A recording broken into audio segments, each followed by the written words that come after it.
In the middle of a church fundraiser beneath stained glass and polite applause, Nathan Reed took the microphone and smiled. "My wife will handle the serving," he said, gesturing toward Sophia as if presenting hired help.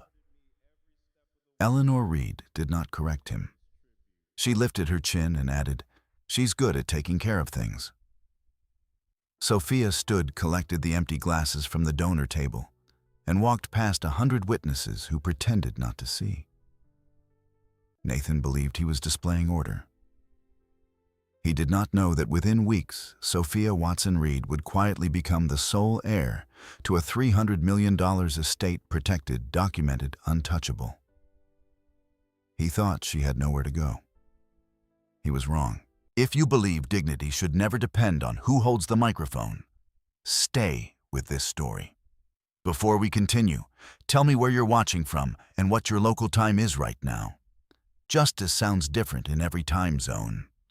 And if stories about quiet strength and legal truth matter to you, consider subscribing. Some reversals don't begin with shouting.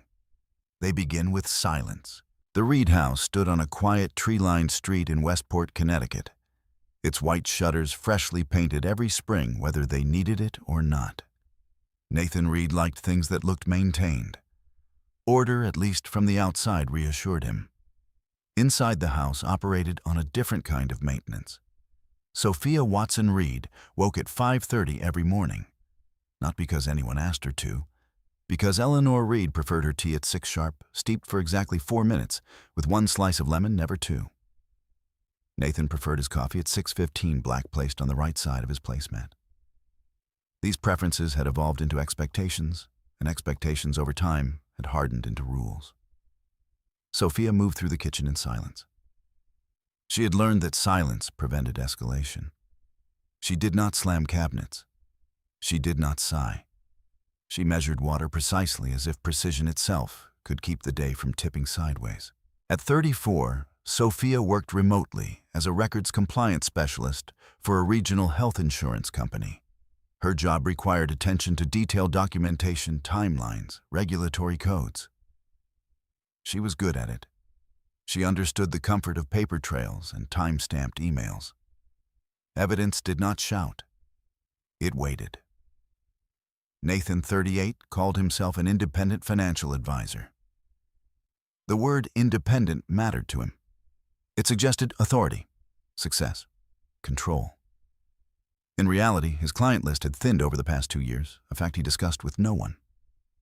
He compensated with presentation-tailored suits, strategic social engagements, charitable boards. Eleanor, widowed 8 years earlier, had moved in temporarily after a minor fall. Temporary had stretched into permanence, with surprising ease. She occupied the sunlit bedroom on the first floor and the center of every conversation. "Family takes care of family," she liked to say. It was a phrase that sounded generous until one examined its direction. By 7 in the morning, Sophia had delivered tea to Eleanor's bedside. Eleanor did not thank her. She inspected. "Too much lemon yesterday," Eleanor remarked, without looking up from her tablet. "I'll remember," Sophia said softly. Nathan entered the room, tying his watch strap. Mom's right. Details matter. He said it lightly, as if offering professional advice, as if Sophia had asked. There had been a time early in their marriage when Nathan described Sophia as steady, dependable.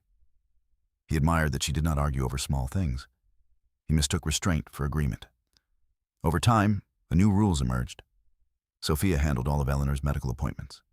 She organized prescriptions and labeled containers. She prepared meals tailored to Eleanor's dietary preferences, which shifted depending on which article Eleanor had read that week. She canceled a professional conference last year because Eleanor claimed fatigue. Hiring part-time help had been discussed once. Eleanor's lips tightened. Strangers don't belong in family matters. Nathan nodded. It would just complicate things. Complication in the Reed household meant any solution that reduced Sophia's workload but introduced someone else's witness. Sophia did not protest. She adjusted her calendar instead. Nathan liked to describe their arrangement publicly as harmonious. "At least Sophia works from home," he told friends over dinner one evening. It gives her flexibility to help Mom. Flexibility was an elegant word. It obscured the reality that Sophia's lunch breaks were spent on pharmacy calls and insurance disputes for Eleanor's specialists. It masked the way her laptop often remained open on the kitchen counter while she folded laundry or refilled humidifiers. Eleanor occasionally referred to Sophia's salary as supplemental. "It's good you keep busy," she would say. "It makes you useful. Useful." The word lodged somewhere behind Sophia's ribs, but did not surface. She had learned that correcting Eleanor required energy, and energy was finite. Instead, Sophia began keeping notes. Not dramatic notes, not diary confessions, simply records. June 12th, canceled Hartford compliance seminar at Nathan's request. Eleanor feeling unsteady. June 18th, transferred $2,000 from joint account for Eleanor's private physical therapist. Nathan approved via text, 8:14 p.m. June 23rd, Nathan told dinner guests Sophia prefers to handle household management. She timestamped screenshots, archived emails in a private folder, stored copies on a password-protected drive. She did not yet know what she might need them for. But she understood patterns. The house rules extended beyond chores. Sophia was not to contradict Eleanor in front of guests. If Eleanor misremembered an event, Sophia was expected to accommodate the revision. If Nathan joked at her expense, she was to smile. Once at a neighbor's barbecue, Eleanor announced, "Sophia never had much of a family. We're all she has." It was not entirely true. Sophia's mother had passed away years ago, and she had been largely estranged from her father's side. But absence did not equal emptiness. Nathan laughed as though Eleanor had delivered a charming anecdote. "We rescued her," he added. The word rescue drew polite laughter from the circle of guests. Sophia had stood there holding a bowl of fruit salad, calculating the cost of correction. Correction would mean a scene. A scene would mean Nathan's anger later. Anger would mean Eleanor's tears. So she smiled. The marriage had not always felt like this. In the beginning, Nathan admired Sophia's composure. He liked that she did not compete for attention. He mistook her quiet for compliance, her patience for passivity, but pressure reshapes perception. As Nathan's professional confidence wavered, he tightened control at home. He reviewed joint expenses more closely. He questioned Sophia's purchases, even modest ones. "Do we really need this?" he asked one afternoon, holding up a receipt for office supplies. "It's for work," Sophia said. Still. The word implied scrutiny without justification. Eleanor's health complaints intensified in subtle ways. She described dizziness when Sophia mentioned visiting an old college friend. She experienced chest tightness when Sophia's company suggested occasional in-office days. Nathan responded predictably, "Mom needs you." The phrase carried moral weight. To object would sound selfish. Sophia adjusted her schedule again. The Reed household operated on an unspoken hierarchy. Nathan and Eleanor discussed finances at the dining table. Sophia served plates, cleared them, and sat only when invited. One evening, Eleanor examined Sophia across the table and said, "You're lucky to have stability." Nathan nodded. A lot of women would appreciate this arrangement. Sophia folded her napkin carefully. Stability, she knew, was a matter of perspective. A cage built of polished wood was still a cage. The omniscient narrator understood what Nathan did not. Power is most fragile when it depends on someone else believing they have none. Nathan believed Sophia had limited options. Her salary, while respectable, did not match his projected earnings. She had stepped back from professional networking. She rarely traveled alone. He saw these as evidence of dependence. He did not see the quiet accrual of documentation. He did not notice when Sophia changed the password on her personal email account. He did not question why she requested digital copies of certain financial statements instead of relying on paper mail. He assumed transparency equaled trust. Sophia, meanwhile, observed everything. She noted that Nathan's tone sharpened when discussing investment losses. She observed how Eleanor's complaints coincided with moments when Sophia expressed independence. She tracked how often Nathan referred to my house instead of our home. None of it was explosive. None of it would alarm a casual observer. But patterns once mapped revealed design. Late one night after Eleanor had gone to bed and Nathan was reviewing market data in his office, Sophia sat at the kitchen counter with her laptop open. The glow of the screen illuminated her face in pale blue. She opened a new document, Timeline Personal. She began listing dates, incidents, statements, transfers, cancellations. She did not assign emotion to them. She did not editorialize. She recorded facts. Upstairs, Nathan believed he was managing risk, balancing portfolios, forecasting returns. He considered himself the architect of their future. He did not know that another kind of ledger was being built below him. Sophia closed her laptop at midnight and placed it gently on the counter. The house was silent. She looked around the kitchen at the polished countertops, the carefully aligned chairs, the framed family photographs where she stood slightly to the side. Order from the outside remained intact. For now, by early autumn, the rhythm of the Reed household had become so predictable that even silence carried instruction. Sophia woke before the alarm most mornings. She no longer needed the sound. Her body had adapted to Eleanor's schedule, to Nathan's expectations, to the narrow corridor between what was required and what was tolerated. What had changed quietly was not her routine, but her attention. She had always noticed details. In her professional life, details prevented lawsuits. In her personal life, they prevented confusion. Now they served another purpose: pattern recognition. On September 3rd, Nathan transferred $8,500 from the joint account. The memo line read, "Portfolio adjustment." Sophia did not question it aloud. Instead, she logged into the banking portal later that night and downloaded the monthly statement as a PDF. She stored it in a folder labeled Household Records. September 5th. Eleanor insisted on a private nutritional consultant, payment processed from the same joint account.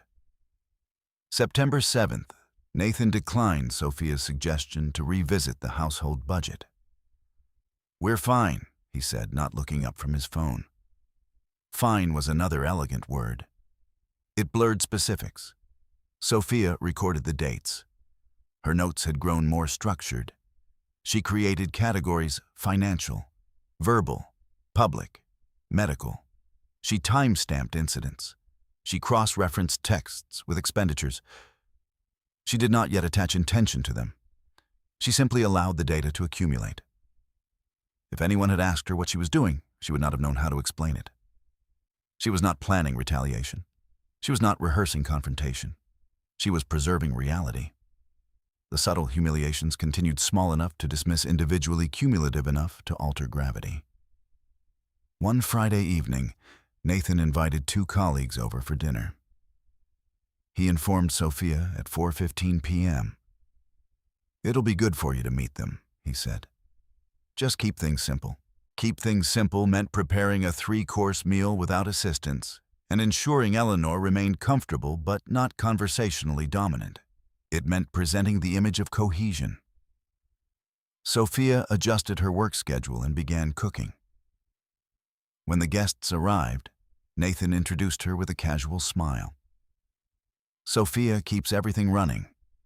The phrasing sounded complimentary. It was not. During dinner, one of the guests asked Sophia about her job. Before she could answer fully, Nathan interjected, "She's in compliance, very detail-oriented, perfect for handling Mom's needs." The table laughed politely. Eleanor added, "She thrives on being useful." Sophia felt the word again, useful, press against her sternum. She held her fork steady. "I work in regulatory records management," she said calmly. "Mostly healthcare documentation." Nathan waved a hand. "Yes, that." He shifted the conversation back to market projections. Later that night, after the dishes were washed and Eleanor was settled in bed, Nathan entered the kitchen. "You didn't need to correct me," he said. "I clarified," Sophia replied. It sounded defensive. Sophia studied his face. He appeared genuinely unsettled, not by her words, but by the implication that he might have misrepresented her. "I wasn't defending," she said quietly. I was explaining. Nathan exhaled sharply. It's the same thing. She logged the exchange under verbal. The narrator understood something Nathan did not. Authority often reveals itself, not in volume, but in who is permitted to define reality. Sophia had begun noticing the way Nathan reframed conversations. When Eleanor raised her voice, it became concern. When Sophia spoke plainly, it became resistance. Gaslighting in its earliest stages rarely announces itself. It begins as reinterpretation. 2 weeks later, they attended a birthday dinner at a downtown restaurant for one of Eleanor's longtime friends. The table was set in a semicircle, candles flickering against polished glassware. Eleanor insisted on sitting at the center. As Sophia began to take her seat beside Nathan, Eleanor paused. Actually, she said it would be easier if you sat at the end. That way, you can reach things. Nathan nodded without hesitation. Good idea. Sophia moved. Throughout the meal, Eleanor requested small adjustments. More water, a different fork, a napkin replaced. Each time Sophia stood, walked the length of the table, and returned. No one commented. The requests were framed as necessity. Halfway through dessert, Eleanor said loudly, "Sophia is such a blessing. She takes such good care of me." The statement hovered in the air, benevolent in tone. Sophia smiled. The narrator, however, recognized the architecture of the moment, public praise layered over private subordination. It reinforced the narrative that Sophia's role was service and that service was chosen. After the dinner in the car, Nathan said, "See, Mom appreciates you." Sophia looked out the window at the passing streetlights. Appreciation and autonomy aren't the same, she said. Nathan tightened his grip on the steering wheel. Why do you always complicate things? She did not answer. Later that week, Sophia received a calendar notification from work, an in-person compliance training in Hartford. Attendance was recommended, not mandatory. It would require one overnight stay. She mentioned it at breakfast. Eleanor's spoon paused midair. Overnight. It's just one night, Sophia said. Nathan frowned. Who will handle Mom? I can arrange for a nurse, Sophia replied, just for the evening. Eleanor's expression shifted from surprise to wounded disbelief. A stranger in my home. It's standard, Sophia said gently. They're licensed professionals. Nathan set down his coffee. It feels unnecessary. For one night, Sophia repeated. Eleanor placed her hand dramatically against her chest. If this is a burden, I can look into assisted living. The statement was not sincere. It was strategic. Nathan turned to Sophia. You see what this does to her? Sophia watched the performance unfold with a clarity that surprised her. Eleanor's breathing remained steady. No tremor in her hands, no genuine distress, just pressure. I'll cancel, Sophia said. Nathan nodded, relieved. Eleanor exhaled as if spared. That afternoon, Sophia sent the cancellation email. She saved a copy. Financial, September 18th. Nathan withdrew another $5,000. This time, no memo line. Sophia cross-referenced the amount with recent investment activity. She found no corresponding transaction in their shared portfolio summary. She requested a detailed statement from the bank's online portal. The system prompted her to verify her identity through a secondary email. She complied. The records arrived within hours. The transfer had been routed to a newly opened account under Nathan's name only. Sophia stared at the screen. It was not the amount that unsettled her. It was the omission. He had not mentioned the account. She did not confront him. Instead, she downloaded the statement and stored it separately, labeling the file Personal Account, Nathan09_18. She began building a spreadsheet. Dates, amounts, source accounts, destination accounts, supporting documents. Patterns became visible. The joint account funded Eleanor's expanding medical preferences and Nathan's undisclosed investments. Sophia's salary deposited monthly flowed into the same pool. She contributed. She was not consulted. Late one evening, as she compiled the data, Sophia felt neither anger nor triumph. Only clarity. The Reed household depended on the assumption that she would continue absorbing imbalance without measurement. Measurement changed that. Upstairs, Nathan reviewed market reports, unaware that a different kind of audit was underway. Eleanor watched television, secure in the belief that tradition protected her authority. Nathan noticed that Sophia had begun to move differently through the house, not with defiance, but with distance. She still prepared tea at 6. She still arranged medications. She still answered when addressed. But somewhere between September and October, the internal narrative shifted. She was no longer simply enduring. She was observing. And observation, when disciplined, becomes evidence. The house remained polished. The shutters remained white. Dinner parties continued. From the outside, nothing had fractured. Inside, the ledger grew.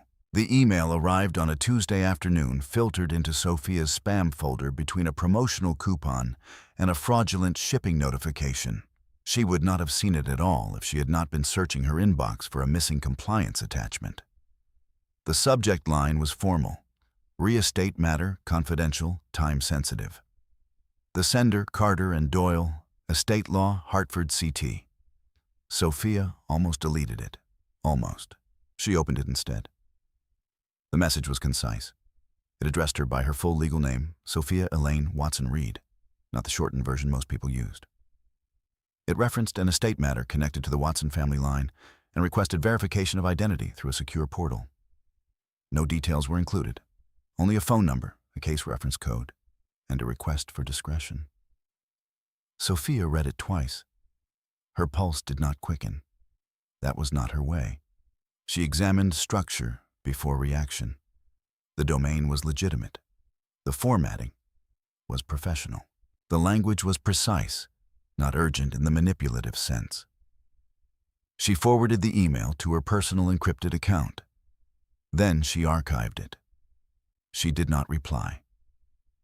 Upstairs, Nathan was on a call.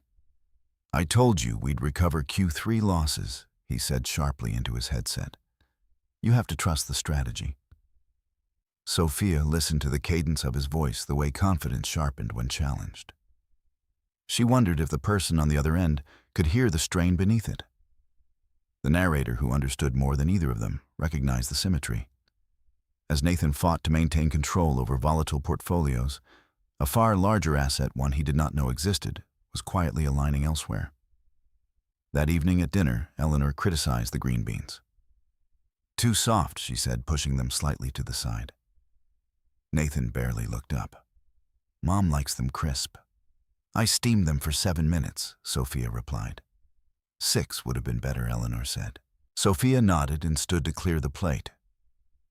In her office later that night, she reopened the email from Carter and Doyle. She hovered over the phone number. Instead of calling, she searched the firm independently. It existed. Established over 40 years ago. Specialized in high-value estate planning and trust administration. A name on the firm's website caught her attention: Andrew Doyle, senior partner. The Watson name appeared nowhere publicly. That was not surprising. High-value estates, preferred discretion. Sophia closed the browser and opened a blank note. Carter and Doyle, estate matter date. Received October 3rd. Case ref 4472. Watt. She did not speculate. She recorded. The Watson side of her family was largely a blank chapter. Her mother had rarely spoken of her father's lineage. There had been tension, distance, pride perhaps. Sophia knew only fragments: an estranged grandfather, a real estate empire somewhere in the Northeast, silence following disagreements she had been too young to understand. She had never expected contact. The next morning, Eleanor complained of dizziness. "It's worse today," she said, pressing her fingers to her temple. Sophia scheduled an appointment with Eleanor's physician and adjusted her work calendar again. Nathan glanced at his watch. "I have meetings all afternoon. You'll handle it?" "Yes," Sophia said. At the clinic, Eleanor seemed remarkably steady. Her blood pressure was normal. The physician recommended hydration and rest. On the drive home, Eleanor sighed dramatically. "I don't know what I would do without you." The words might have sounded affectionate to an outsider. But Sophia had begun to hear subtext more clearly. Dependency, when cultivated deliberately, becomes leverage. That evening, Nathan mentioned an investment opportunity. "It's temporary," he said. "High risk, high return. I might need to shift funds around." Sophia watched him carefully. "From where? The usual places?" "The joint account." He shrugged. "It's all ours." Sophia did not challenge the phrasing. She noted it. All ours in practice meant accessible at his discretion. Later that night, after Eleanor had retired, Sophia dialed the number from the email. The call was answered on the second ring. "Carter and Doyle Estate Law," a receptionist said professionally. Sophia provided the case reference number. There was a brief pause. "One moment, Miss Watson." "Watson." The name landed differently when spoken by a stranger. She was transferred. "Andrew Doyle speaking." His voice was measured, composed. "This is Sophia Watson Reed," she said. "I'm calling regarding an email." "Yes, Miss Watson. Thank you for returning our outreach." He did not elaborate immediately. He verified her date of birth, her mother's maiden name, and a prior address from childhood. Each answer seemed to unlock something on his end. "Miss Watson," he continued, "we represent the estate of Harold Watson." The name settled into the room like a sealed envelope. "My grandfather," Sophia said quietly. "Yes."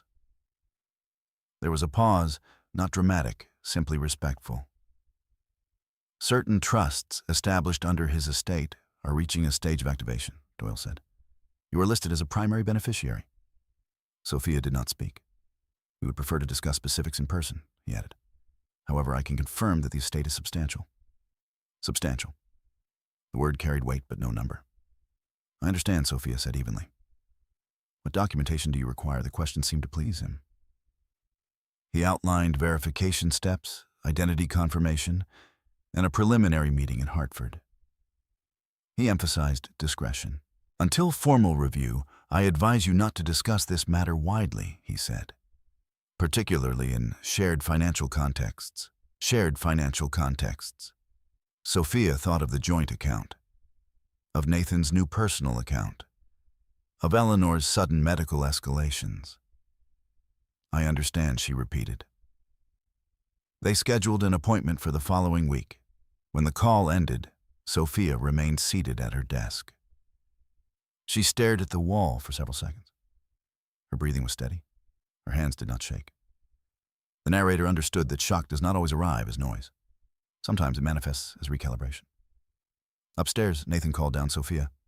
"Yes, can you bring my laptop charger?" She stood, walked upstairs, and handed it to him. "Thanks," he said absently. He did not look at her. He did not know that the ground beneath their financial hierarchy had shifted. The next day, Eleanor requested that Sophia accompany her to a charity planning committee meeting. "It's important people see we're unified," Eleanor said. Sophia agreed. At the meeting, Eleanor introduced her again as my devoted caregiver. Nathan, who had joined briefly before heading to another engagement, added, "She keeps the household in line." The room chuckled. Sophia felt something different this time. Not humiliation, but distance. The titles no longer fit as tightly. She observed Eleanor's friends, the way they nodded at Nathan, the way assumptions formed without verification. Narratives once established publicly are difficult to dismantle, but they can be outgrown. That night, Sophia created a new folder on her encrypted drive, Estate Watson. She placed the email and her call notes inside. Then she opened her financial spreadsheet and added a new column, Future Assets, Separate. She did not yet know the full figure attached to Harold Watson's estate. She did not need to. What mattered was structure. Trusts, by design, operate independently from marital accounts when properly maintained. She knew enough from her compliance background to understand the importance of separation. Commingling assets could blur lines later. The word no longer implied endurance. It implied planning. Nathan, meanwhile, transferred another $3,200 from the joint account 2 days later. Sophia downloaded the statement. She added it to the file. He believed he was adjusting for volatility. He did not realize he was building a record. The house remained orderly. Eleanor continued her critiques. Nathan continued his projections. Sophia continued preparing tea at 6. But beneath the routine documentation expanded in two parallel directions, one tracing financial erosion within the marriage, the other outlining an inheritance that could not be touched without her consent. Power had not yet shifted visibly, but it had been defined. And once defined, it rarely remains hidden forever. By mid-October, Eleanor's fragility had become more theatrical. It began with a new tone in her voice, breathier, more tremulous. When Nathan was present, steadier when he was not. "Sophia," she called one morning from the living room. "I don't think I can manage the stairs anymore." The stairs she had climbed unassisted the night before. Sophia paused in the doorway, observing. "Would you like me to move the armchair downstairs?" she asked. Eleanor pressed a hand to her chest. "Perhaps. Just temporarily. Temporarily." The word echoed in Sophia's mind, the way it had years earlier, when Eleanor first moved in. Nathan overheard from the kitchen. "If it's safer for Mom, we should do it," he said quickly. "No risks." Within an hour, the downstairs den had been rearranged. Eleanor's preferred blanket reading lamp, medication organizer, and side table were relocated with precision. The house subtly reoriented around her comfort. Sophia adjusted her workspace again, moving her laptop from the den to the dining room to avoid disturbing Eleanor's rest. Her professional life shrank by inches. 2 days later, Eleanor announced she felt too weak to prepare even simple meals. "I don't trust myself with the stove," she said gravely. Sophia had never allowed her near it unsupervised. Nathan frowned in concern. "Then Sophia can handle everything. Everything." The words settled like a decree. That afternoon, Sophia received an automated reminder from her company's HR department about unused vacation days. She had accumulated nearly 3 weeks. She had not taken a single day off in over a year. She deleted the reminder. At dinner, Eleanor scrutinized the placement of her plate. "Sophia," she said gently, "it would help if you served from the left. It's easier on my shoulder." Sophia complied. Nathan observed the interaction with approval. "You're so patient," he told his mother. Not everyone would manage this gracefully. The compliment bypassed Sophia entirely. That night, as she entered expenses into her spreadsheet, Sophia noticed something new. A recurring charge, $1,750, had appeared twice in the last month from a consulting firm she did not recognize. She searched the name. It was registered under a limited liability company connected to one of Nathan's former clients. She clicked through public records. The business address matched a co-working space downtown. No mention of Sophia, no indication of shared ownership. She exported the statement. October 12th, transfer to Northbridge Consulting LLC. $1,750, October 26th. Transfer to Northbridge Consulting LLC. $1,750. She created a new tab in her spreadsheet, undisclosed transfers. Upstairs, Nathan paced during a call. "I'm positioning for growth," he said. "You have to trust the timeline." Trust. The word floated down the staircase.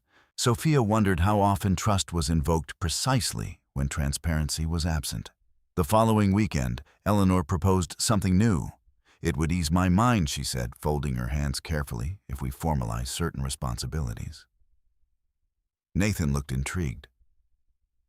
"What do you mean, a written understanding?" Eleanor continued. "So everyone knows their role." Sophia listened without expression. Eleanor turned to her. "You already do so much." This would simply acknowledge it. "An agreement?" Sophia asked calmly. "More like guidelines," Nathan clarified. "Structure helps. Structure." Another elegant word. Eleanor retrieved a printed document from her purse. It was 3 pages long. Sophia scanned the headings. Daily care schedule, household oversight, financial assistance for medical needs. One clause stood out. Primary caregiver shall ensure availability during evenings and weekends unless otherwise approved by Nathan Reed. Sophia read it twice. "You drafted this?" she asked. With some guidance, Eleanor replied. "Just practical." Nathan avoided her gaze. Sophia set the pages on the table. "I need time to review it," she said. Nathan exhaled impatiently. "It's not a contract. It's written," Sophia replied softly. "That makes it one." Eleanor's lips tightened. "You're overreacting." Sophia did not argue. Instead, she carried the document to her office and scanned it into her encrypted drive. She labeled the file, Proposed Care Agreement, Eleanor 10_28. The narrator understood that control often seeks documentation when it senses subtle resistance. Written guidelines could later be reframed as consent. Sophia did not sign. The next morning, Eleanor's symptoms intensified. "I barely slept," she announced loudly. "My heart was racing." Nathan looked alarmed. "Maybe we should see a specialist."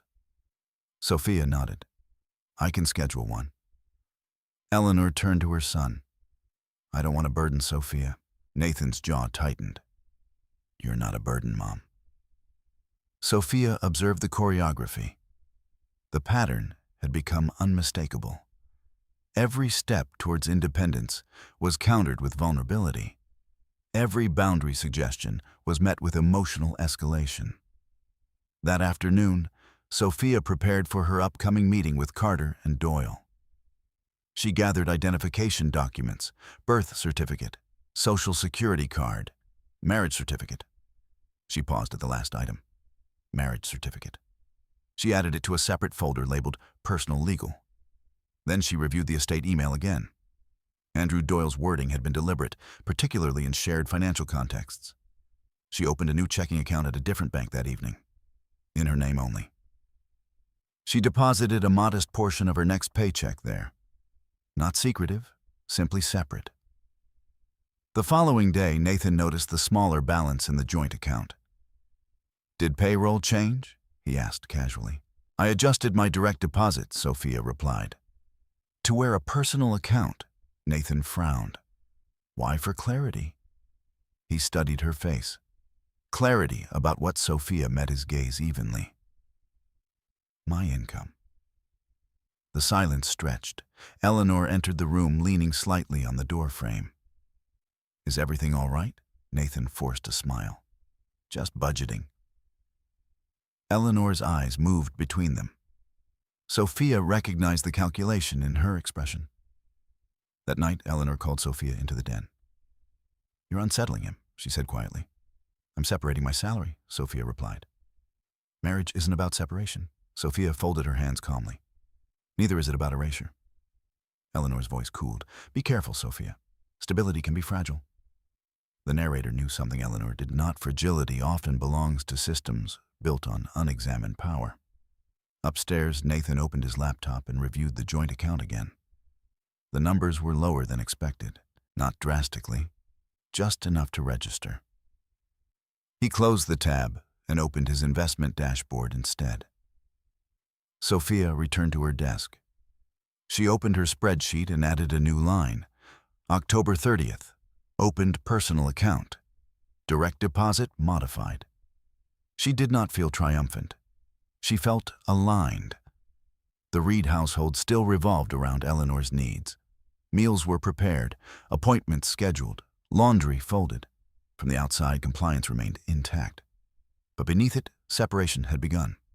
Not loud, not confrontational, structural. Nathan believed he was maintaining order. Eleanor believed she was preserving tradition. Sophia quietly was preserving herself. And in another office in Hartford, documents bearing the Watson name were being finalized. Signatures, prepared valuations, confirmed assets tallied. None of them yet understood how soon those parallel structures would collide. Long before Eleanor Reed measured lemon slices or Nathan Reed calculated quarterly returns, Harold Watson had built his fortune in quiet increments. He did not appear on magazine covers. He avoided interviews.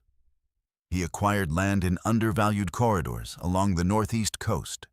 In the late 1970s, held it through recessions and developed selectively. Logistics centers, medical office complexes, residential conversions. Nothing flashy, everything durable. By the time he died, his holdings were layered through holding companies and irrevocable trusts designed less for visibility than for protection. Harold Watson trusted paper more than people. The narrator knew this because estate structures reflect personality. Harold had watched partnerships dissolve and marriages fracture. He had witnessed assets evaporate through carelessness. He did not intend his legacy to drift. Years earlier, after a private reconciliation with his estranged daughter, Sophia's mother, he amended one of his trusts. The amendment was simple. Primary beneficiary upon reaching age 35. Sophia Elaine Watson. Secondary provisions distributions to be managed through a protective trust vehicle. Assets to remain separate property. No commingling with marital accounts. Independent counsel strongly advised prior to any structural changes. Harold had not known Sophia well, but he had known enough to understand she was steady. He believed steadiness could steward wealth better than spectacle. When he passed, the trust did not activate immediately. Certain holdings required valuation cycles. Tax positions needed clearance. Legal thresholds had to be met. Time passed. Sophia grew older. Meanwhile, in Westport, she steamed vegetables and archived bank statements. On the morning of her scheduled meeting with Carter and Doyle, Sophia dressed simply. Navy blazer, neutral blouse, no jewelry beyond her wedding band. Nathan assumed she had a routine medical appointment with Eleanor. "Don't forget to ask about Mom's prescription refill," he said distractedly. "I won't," Sophia replied. She drove to Hartford alone. The law firm occupied the top 2 floors of a granite building overlooking the Connecticut River. The lobby was quiet, carpeted, understated. Sophia checked in at reception. "Miss Watson," the assistant asked. "Not Reed." "Watson?" "Yes." She was escorted to a conference room with frosted glass panels and a long walnut table. Andrew Doyle entered carrying a slim folder. He shook her hand firmly. "Thank you for coming." Sophia sat. Doyle did not begin with the drama. "Your grandfather established the Watson Development Trust in 2008, he said, sliding a document toward her. "You were named primary beneficiary in an amendment executed 3 years later." Sophia looked at the pages without touching them. "The trust currently holds diversified real estate assets, equity positions, and liquid reserves," Doyle continued. "As of the most recent valuation, the aggregate value approximates $298 million. He did not embellish the number. He allowed it to exist plainly. Sophia's breathing remained steady. "Distribution does not occur as a lump sum," Doyle explained. "The assets are structured within a protective trust to ensure continuity and asset shielding." Shielding from what, Sophia asked? "Primarily from external claims. Creditors, litigants, in certain cases, marital disputes." The room remained quiet. "The trust contains explicit language," Doyle added, "that inherited assets are to remain separate property unless voluntarily commingled." Sophia absorbed the phrasing. "Voluntarily? That includes joint bank accounts?" she asked. "Yes." "Shared investment vehicles?" "Yes." "Real property purchased with mixed funds?" "Yes." Each answer was measured. Sophia nodded slowly. Doyle observed her carefully. "May I ask," he said, "if you are currently married?" "Yes." "Then I strongly recommend you consult independent family counsel before making any structural changes. The trust protects you, but only if its separateness is preserved." Sophia placed her hands on the table. "My husband manages investments," she said evenly. Doyle's expression did not change. "I see." He did not comment further. Instead, he outlined next steps: identity verification, trust acknowledgement, a schedule of assets tax advisory consultations. He slid a summary sheet across the table. Property holdings, $187 million, equity positions, $62 million, liquid reserves, $49 million, total estimated value, $298 million. Sophia did not reach for the paper immediately. For years, she'd been described as useful. Now on paper, she was powerful. But power, she understood instinctively, was only meaningful if controlled. "Does anyone else know?" she asked. "Beyond our firm and designated trustees?" "No," Doyle replied. Discretion was specified. Sophia nodded. "Then I intend to keep it that way for now." Doyle inclined his head slightly. "That would be prudent. When the meeting concluded, Sophia left with a secure envelope containing initial documentation and encrypted access credentials for the trust portal. She did not open it in the parking lot. She drove home first. The Reed house looked unchanged. White shutters, symmetrical hedges, Eleanor's curtains drawn slightly aside. Nathan's car was in the driveway. Inside, Eleanor sat in her armchair. "You're late," she said. "Traffic," Sophia replied calmly. Nathan emerged from his office. "How was the appointment routine?" she said. He nodded, satisfied. The narrator understood the layered irony. The most significant financial development in Nathan's marriage had occurred 40 miles away, and he had not sensed it. That evening, Sophia waited until after dinner to open the envelope. She spread the documents across her desk. Trust agreement summary, asset schedule, distribution framework, protective clauses. One paragraph stood out. In the event of marital dissolution, trust assets shall remain outside equitable distribution, provided no commingling has occurred. She read it twice. Outside equitable distribution, Nathan's transfers, Eleanor's proposed care agreement, the pressure to centralize control, the architecture clarified. If the trust had activated 6 months earlier, before she began separating her income, before she began documenting financial patterns, she might have been vulnerable to persuasion. Now she saw the lines clearly. Upstairs, Nathan reviewed his portfolio again. He had been compensating for losses with riskier placements. Northbridge Consulting LLC was an attempt to restructure failing accounts under a different advisory model. It required liquidity. He believed the joint account would suffice. He did not consider that its foundation had shifted. Downstairs, Eleanor watched television, unaware that the household she believed she governed rested on financial ground she did not own. Sophia logged into the encrypted trust portal for the first time. The dashboard displayed valuations, trustee contact information, and a message from Carter and Doyle confirming her beneficiary status. She closed the screen gently. No elation surfaced. Instead, a quiet recalibration settled in. For years, she had been positioned as dependent. In truth, she had simply been uninformed. Information alters posture. The next morning, she adjusted her direct deposit again, increasing the percentage routed to her personal account. Nathan noticed. "You're moving more," he asked. "Yes, why for organization?" He studied her carefully this time. "You've been distant." "I've been observant," she replied. The word unsettled him, observant of what Sophia held his gaze. "Our finances." Nathan forced a laugh. "That's my department." Sophia did not contradict him. She did not need to. Elsewhere, trustees prepared formal activation documents. Asset managers updated internal records. Signatures were queued. The Watson Trust had moved from dormant to active status. And in Westport, the Reed household continued as if nothing had changed. Tea at 6, coffee at 6:15, lemon slice measured precisely. But beneath the routine, a structural truth had emerged. Sophia was no longer confined by the narrative that she had nowhere else to stand. She had always possessed steadiness. Now she possessed leverage. And leverage, when paired with documentation, becomes strategy. The shift did not announce itself. There was no argument, no raised voice, no shattered glass. Instead, it appeared in numbers.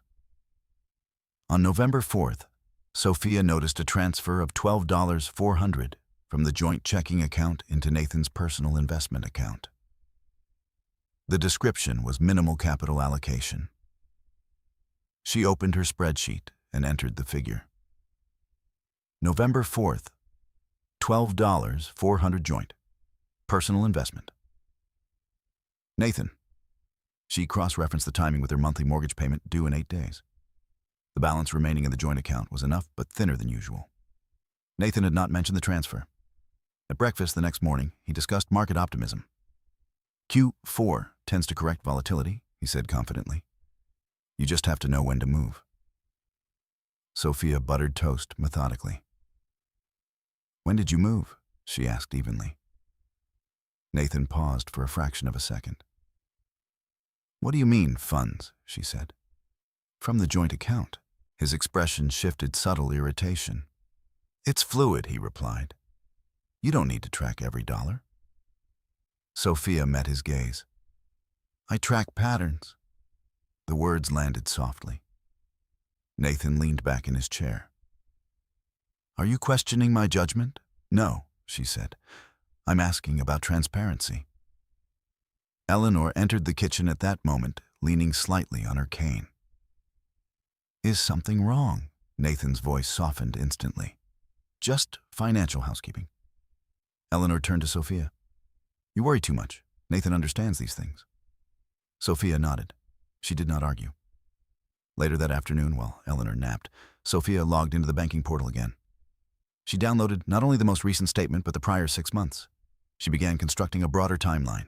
The pattern sharpened. Small, consistent transfers into Nathan's separate accounts. Consulting fees paid to Northbridge LLC. Credit card charges that did not align with shared expenses.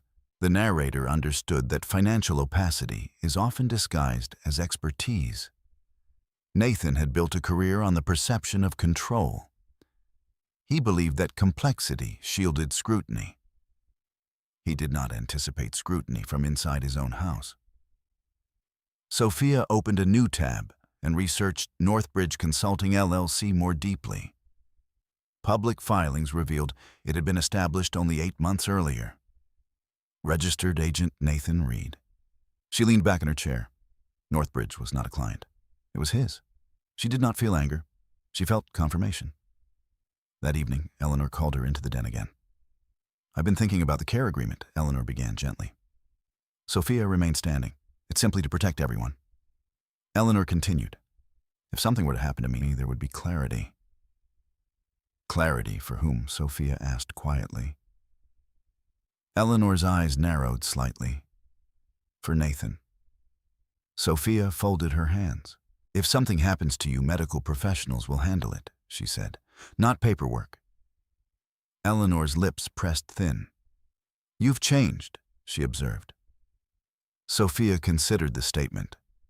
I've become more precise. Eleanor's gaze sharpened. Be careful not to mistake ingratitude for independence. The narrator recognized the familiar tactic redefine autonomy as betrayal. Sophia did not respond. Instead, she returned to her desk and uploaded the newly discovered Northbridge documents into her encrypted folder. She created a subfolder undisclosed business activity. She labeled the files carefully. Articles of organization Northbridge LLC, registered agent Nathan Reed. Transfer history 6 months documentation, did not accuse. It accumulated. 2 days later, Sophia received a notification from Carter and Doyle, confirming that final trust activation documents were ready for signature. A formal acknowledgement meeting was scheduled for the following week. She read the message twice before closing it. Upstairs, Nathan paced during another call. I need more runway, he insisted. Liquidity constraints are temporary. Liquidity constraints. Sophia opened the joint account again. The mortgage payment had processed. The balance now hovered just above their minimum threshold. She cross-checked her personal account. Stable, separate. The following Saturday, Eleanor insisted on hosting a small luncheon for members of her church committee. It's important to maintain appearances, she said. Sophia prepared sandwiches, arranged platters, and set out porcelain teacups Eleanor reserved for guests of perceived importance. When the women arrived, Eleanor introduced Sophia, as she always did. My daughter-in-law keeps me afloat, Nathan added with a chuckle. She's our operations department. The women smiled approvingly. One of them asked Sophia if she ever considered hiring help. Eleanor answered before Sophia could. She prefers to manage things personally. Sophia did not correct her. She noticed instead how often narratives were assigned to her without consent. After the guests left, Nathan checked his phone repeatedly. You're distracted, Sophia observed. Just managing accounts, he replied. Northbridge, she asked. The word hung in the air. Nathan's head snapped up. How do you know that name? Sophia held his gaze. It appears on our statements. He exhaled sharply. It's nothing you need to concern yourself with. It's funded from the joint account. It's strategic, he said, his tone tightening. You wouldn't understand the mechanics. Sophia nodded slowly, then explained them. The request unsettled him more than accusation would have. I don't need to justify every decision, he said. Sophia's voice remained level. When the funds are shared, justification is part of partnership. Eleanor, seated nearby, interjected. Must everything be interrogated? Nathan carries the financial burden. Sophia looked at her calmly. My salary contributes. Eleanor waved a dismissive hand. Supplementally. The word echoed. Supplemental. Sophia turned back to Nathan. Send me the Northbridge projections, she said. I'd like to review them. Nathan laughed, once short and incredulous. This isn't your field. Sophia did not react. I work in compliance, she said. Documentation is my field. Silence settled over the room. Nathan's authority had been questioned, not publicly, not theatrically, but structurally. He stood. I'm not having this conversation, he said, and left the room. Eleanor's gaze followed him. You're destabilizing him, she murmured. Sophia felt a calm clarity settle over her. No, she said softly. Transparency is. That night, Nathan stayed in his office longer than usual. Sophia downstairs finalized another set of records. She's hard. He created backups, one on an encrypted cloud drive, another on a physical USB device stored separately from the house. The narrator understood the significance of redundancy. Evidence protected by duplication is difficult to erase.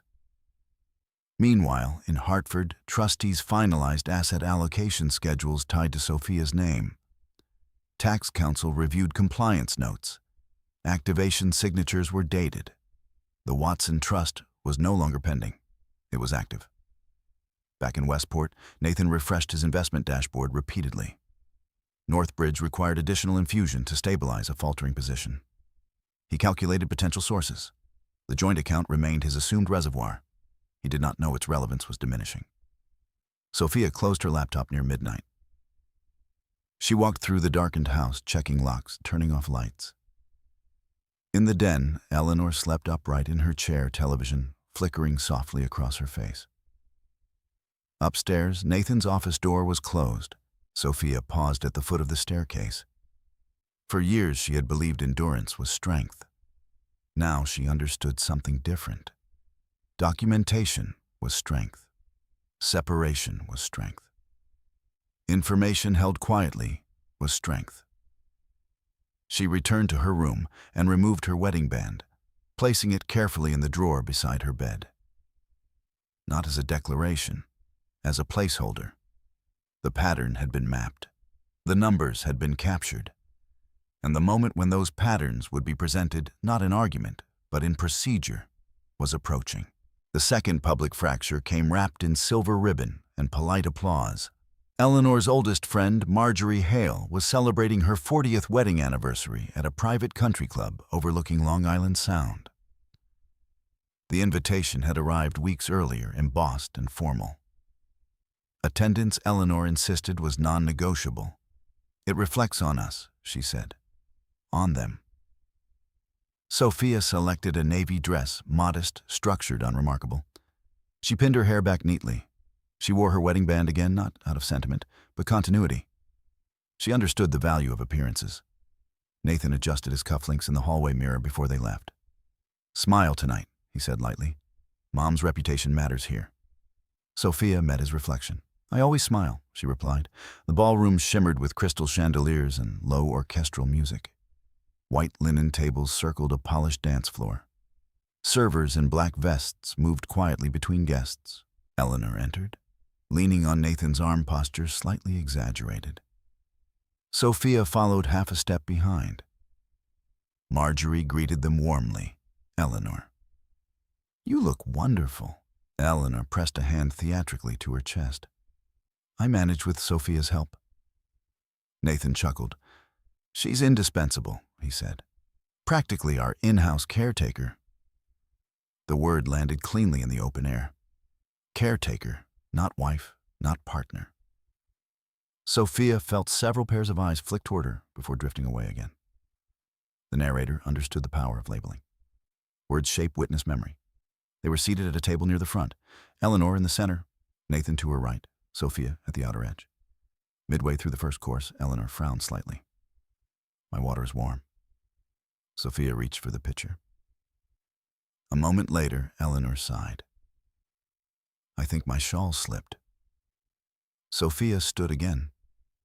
The pattern repeated itself quietly through salad, through the main course, through dessert. Each time, Sophia rose, adjusted, retrieved, corrected. No one objected. No one intervened. At one point, Nathan leaned toward a neighboring guest, a woman in her 50s with sharp eyes and composed posture. You're fortunate, the woman said conversationally. Your mother seems well supported. Nathan smiled. Sophia makes sure of that. The woman glanced at Sophia, briefly studying her expression. Later, when Sophia returned from the service station with fresh tea, she found Eleanor whispering to Marjorie. She doesn't mind, Eleanor was saying. Some women prefer structure. Sophia set the teacup down gently. Marjorie looked up with polite curiosity. And what do you prefer? She asked Sophia directly. The question was unexpected. Sophia held her gaze calmly. Accuracy, she said. The table fell momentarily quiet. Nathan laughed, attempting to diffuse the tension. She works in compliance, he explained, very detail-oriented. Marjorie smiled faintly. I see. The woman beside Nathan, the one with sharp eyes, extended her hand slightly towards Sophia. Laura Mitchell, she said. Estate and Family Law. Sophia shook her hand. Sophia Reed. Watson, Laura corrected softly after a glance at the place card. Isn't that your maiden name? Sophia's eyes flickered. Yes. Laura nodded once as if noting something internally. I knew a Harold Watson years ago, Laura added casually. Significant developer. Sophia did not react visibly. He was my grandfather, she said evenly. Laura's expression shifted almost imperceptibly. I see. Nathan leaned back, uninterested in the exchange. Old money doesn't always translate to wisdom, he said dismissively. Markets change. Laura studied him carefully. Indeed they do. The narrator recognized the subtle alignment forming not alliance, not yet, but awareness. Later in the evening, as speeches concluded and guests began to drift toward the dance floor, Eleanor reached for Sophia's wrist. My medication, she whispered urgently. Sophia retrieved it from her purse and handed it over discreetly. Eleanor swallowed the pill and leaned back dramatically. I'm fading, she announced to no one in particular. Nathan stood immediately. We should leave, he said. Marjorie protested gently. It's still early? Eleanor shook her head faintly. I don't want to burden anyone. Sophia rose automatically, collecting her clutch. As they moved toward the exit, Laura Mitchell stepped slightly into Sophia's path. May I have your card? Laura asked quietly. Sophia hesitated only a second before removing a simple business card from her purse. Laura accepted it. If you ever need clarification on anything she said evenly, documentation is stronger than memory. The sentence was neutral. It was also precise. Sophia inclined her head slightly. Thank you. Nathan called her name from ahead. She walked toward him. Outside, the air was cool and salted with the scent of the sound. Eleanor leaned heavily against Nathan's arm as they approached the car. You handled yourself well, Nathan said once they were inside. Sophia fastened her seatbelt. I stood up and sat down, she replied. Nathan glanced at her. You're being difficult again. No, she said calmly. I'm being exact. He started the engine. Eleanor sighed in the back seat. Don't let pride disrupt peace, she murmured. Sophia looked straight ahead at the dark stretch of road illuminated by headlights. Peace, she had learned, often meant silence in the face of distortion. Back at the house, Eleanor's fatigue evaporated once inside. She walked upstairs unassisted. Sophia noticed. She did not comment. Instead, she returned to her office and opened her encrypted folder. She created a new file. Public Incident Marjorie Hale Anniversary, 11_12. She documented introduced publicly as caretaker by Nathan. Repeated reinforcement of service role. Witness present, Laura Mitchell, estate and family law attorney. Mention of Harold Watson by Laura Mitchell. She did not add emotion. She added context. Then she opened her email and typed a brief message, subject, "Thank you, Laura. It was a pleasure meeting you this evening. I appreciate your perspective. Sophia Watson Reed." She paused before pressing send. "Watson." She left it. Upstairs, Nathan poured himself a drink. "You embarrassed me," he said later when she joined him in the bedroom. "How you corrected the narrative." Sophia met his gaze steadily. It was inaccurate. It was harmless. "To you," she said softly. Nathan's jaw tightened. "You're overanalyzing everything lately." Sophia did not deny it. "Yes," she said. He stared at her for a moment, uncertain whether the admission was concession or warning. The narrator understood something Nathan did not control depends on shared belief. The moment belief fractures authority becomes negotiation. In Hartford, trust administrators updated internal notes, confirming Sophia's acknowledgement meeting for final signature. Funds remained secure, structures intact. In Westport, Nathan scrolled through Northbridge projections, calculating infusion timelines. Eleanor settled into bed, convinced the evening had reinforced her narrative. But at a table beneath crystal chandeliers, an attorney had observed more than etiquette. Witnesses do not always intervene. Sometimes they remember. Sophia closed her laptop after finishing her documentation. She felt neither triumph nor urgency, only readiness. Public humiliation once archived becomes evidence, and evidence when presented through procedure rather than protest carries weight. No raised voice ever could.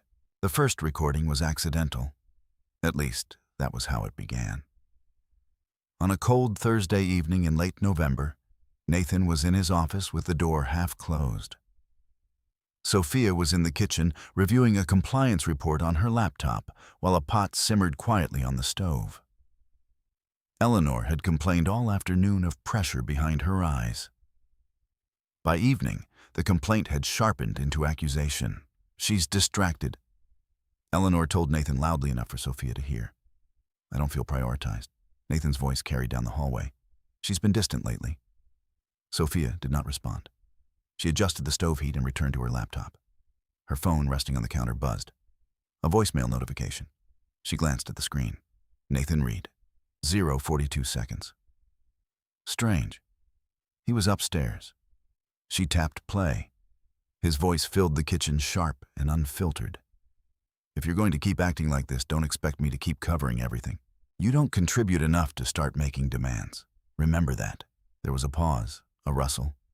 "And don't forget whose name is on this house." The message ended.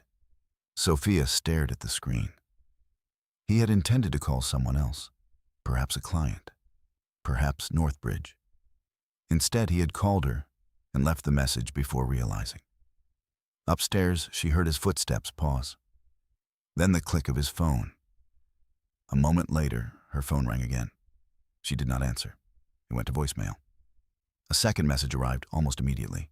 "Wrong number. Forget that." The narrator understood the significance immediately. Unfiltered speech carries weight different from curated conversation.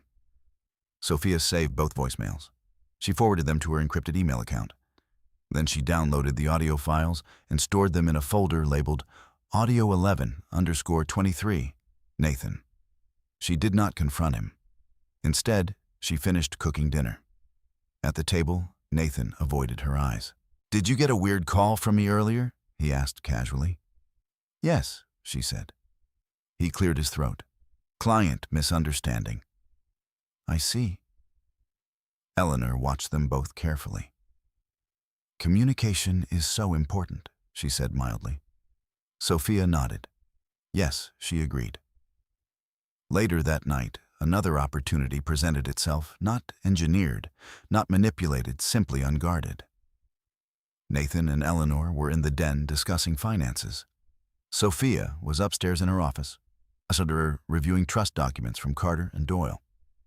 Her laptop camera, connected to the home security system Nathan had installed the previous year, displayed live feeds from the front door, driveway, and den. Nathan liked surveillance. He said it protected assets. Sophia clicked into the den feed absent-mindedly. The audio function, usually muted, had been left enabled from a recent settings update. Nathan's voice came through clearly. If she thinks she can start separating money now, she's mistaken, he said. Eleanor responded sharply. She's testing boundaries. She doesn't have leverage. Nathan continued. Her salary barely covers groceries. Eleanor's tone hardened. Then remind her. Nathan exhaled. If she pushes too far, I'll freeze the joint account. That'll reset priorities. There was silence. Then Eleanor added quietly, make sure she signs that care agreement first. Sophia did not move. The narrator noted the composure with which she listened, not as a wife wounded by cruelty, but as a witness cataloging intent. She recorded the timestamp. 11_23, 9:14 p.m. Moden conversation, refreezing account, and coercing signature. She checked Connecticut's recording statutes earlier that week after Laura Mitchell's comment about documentation. Connecticut was a one-party consent state for audio recording. One party to the conversation could legally record it. The security system was installed in shared space. She did not alter anything. She saved the clip. Back downstairs, Nathan poured himself a drink. He believed the conversation private. Eleanor leaned back in her chair. Don't let her unsettle you, she said. She depends on this house. Nathan nodded. Yes, he replied. She does. Upstairs, Sophia closed the security feed window carefully. Dependence had been their assumption. Documentation would test it. The following morning, Nathan logged into the joint account and transferred another $6,000. Sophia received the notification in real time. She did not react outwardly. Instead, she updated her spreadsheet. November 24th, $6,000 joint. Personal investment. She then reviewed the voicemail transcripts and attached written summaries to each audio file. Precision, redundancy, pattern. That afternoon, Eleanor requested Sophia's presence in the den. I've been reflecting, Eleanor began. Sophia remained standing. You've seemed resentful. I've seemed observant, Sophia replied evenly. Eleanor's eyes narrowed. Resentment corrodes. Control does, Sophia said quietly. The word hung between them. Eleanor straightened in her chair. Be careful, she warned. Nathan can be decisive. Sophia nodded once. Yes, she said.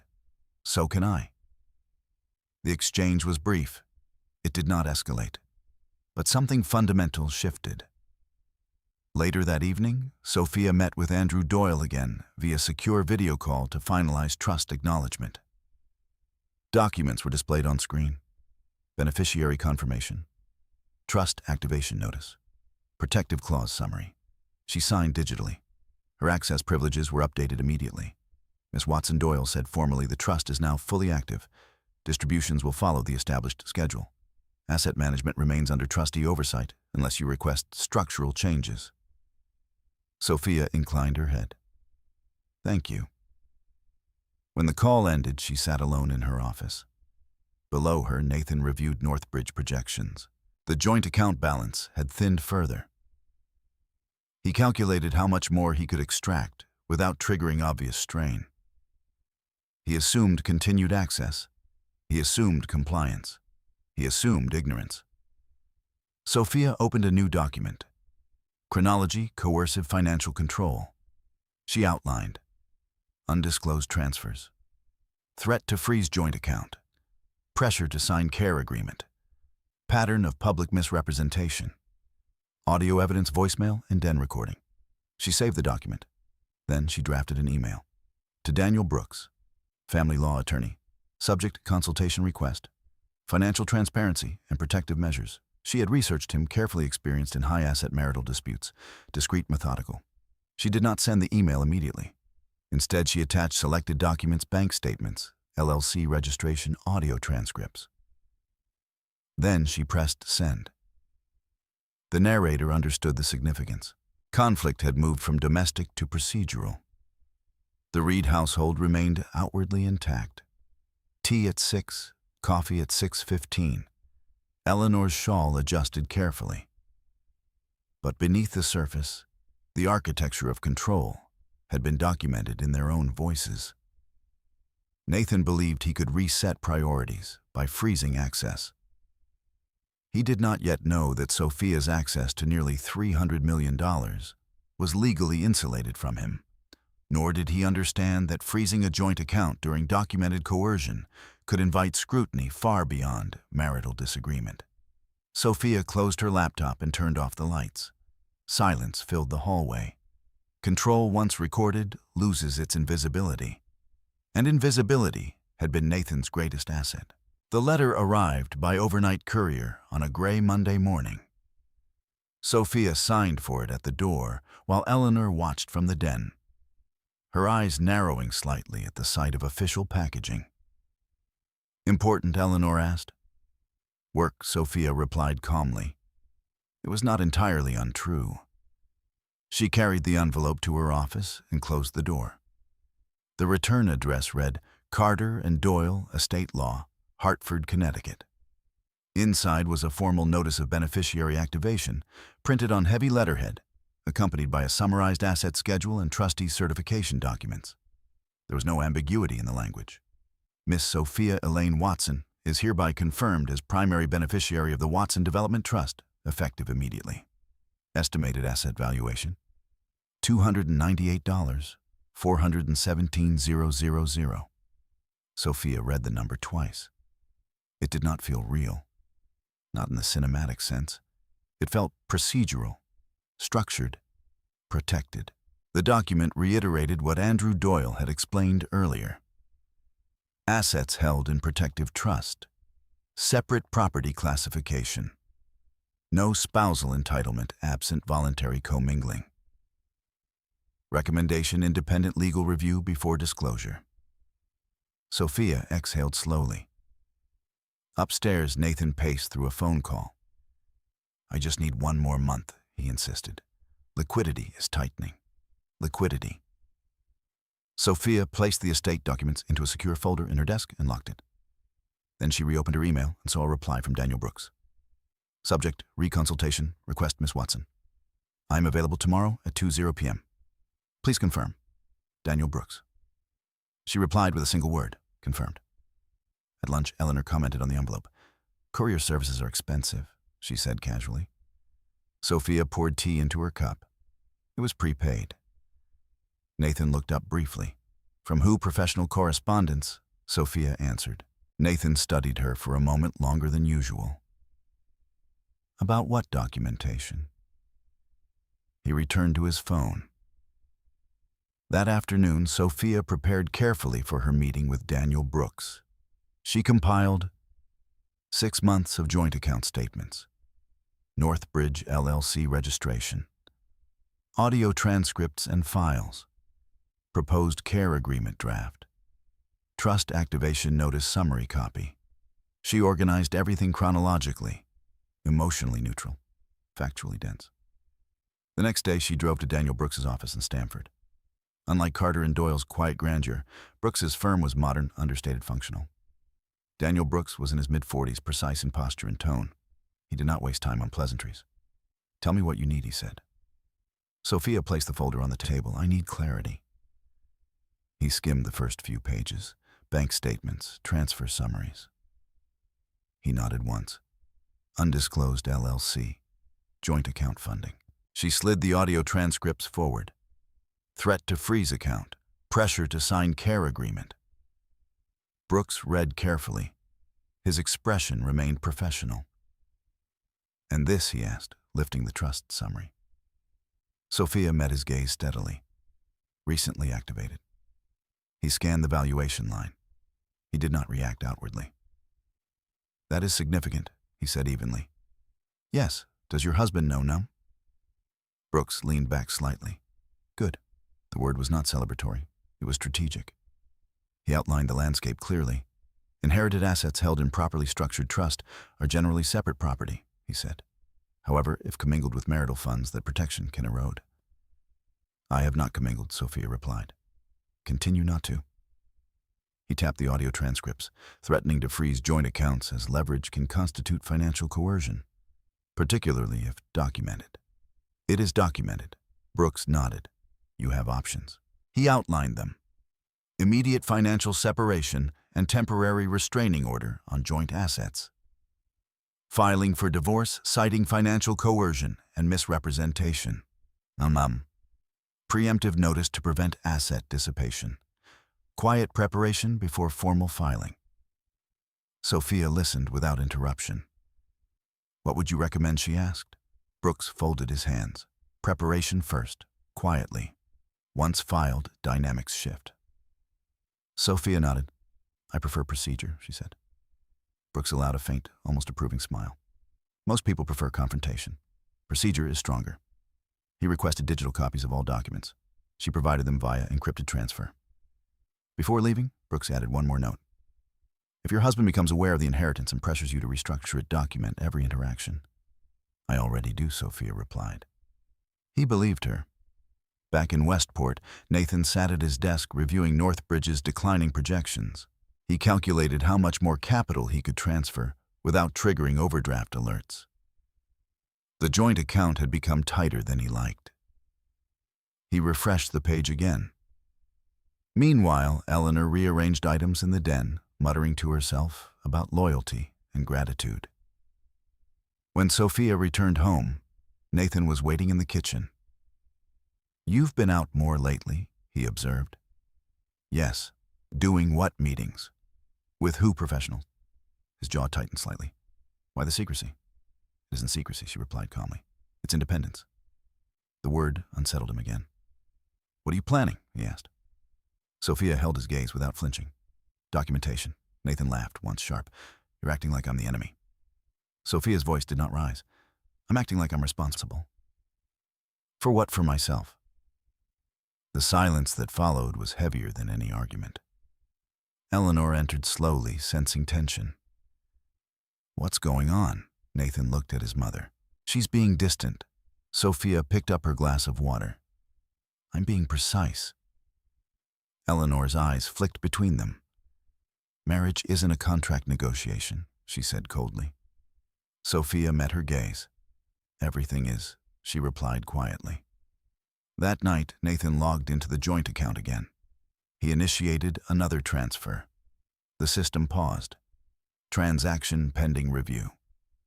He frowned. Unbeknownst to him, Daniel Brooks had already advised Sophia to contact the bank regarding unusual withdrawal patterns. A compliance flag had been quietly placed.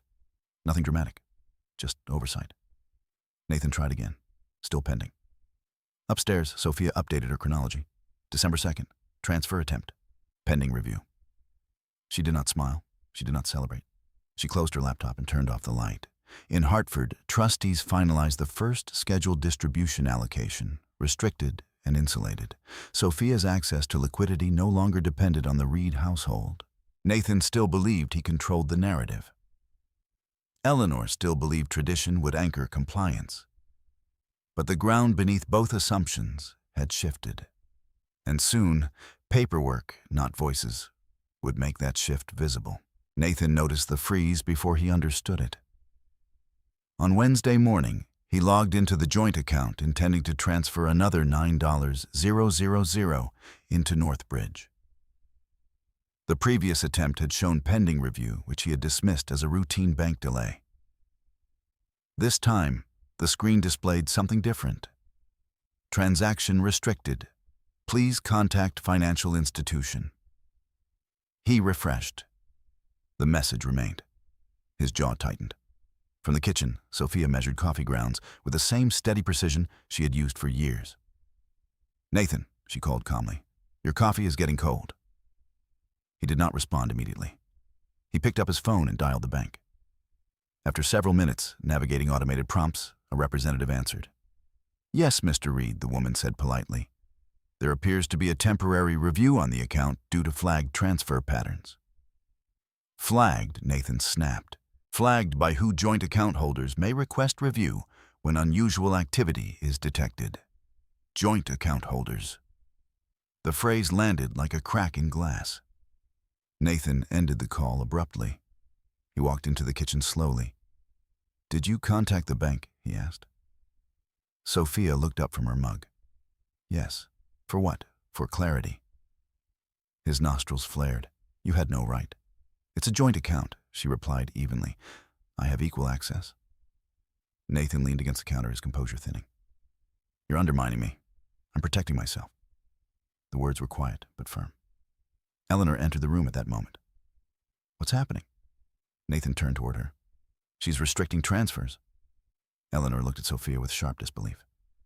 Why would you do that? Sophia placed her mug down carefully. Because funds were being moved without discussion. Nathan's voice rose slightly. I manage investments. With joint income, Sophia said. Eleanor's expression hardened. You're overstepping. Sophia met her gaze calmly. No, I'm participating. The narrator understood the significance of the moment. For the first time, Sophia was not absorbing the imbalance silently. She was redirecting it through systems, not shouting. Nathan ran a hand through his hair. You're acting like I've done something criminal. I'm acting like documentation matters. Eleanor scoffed. Documentation doesn't build marriages. Sophia's voice remained level. Neither does coercion. The word hung in the air, heavy and unmistakable. Nathan stiffened.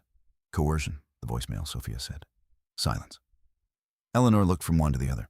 What voicemail? Nathan's eyes flickered. Sophia did not raise her voice. You told me not to expect coverage if I made demands. You reminded me whose name is on the house. Nathan swallowed. That was out of context.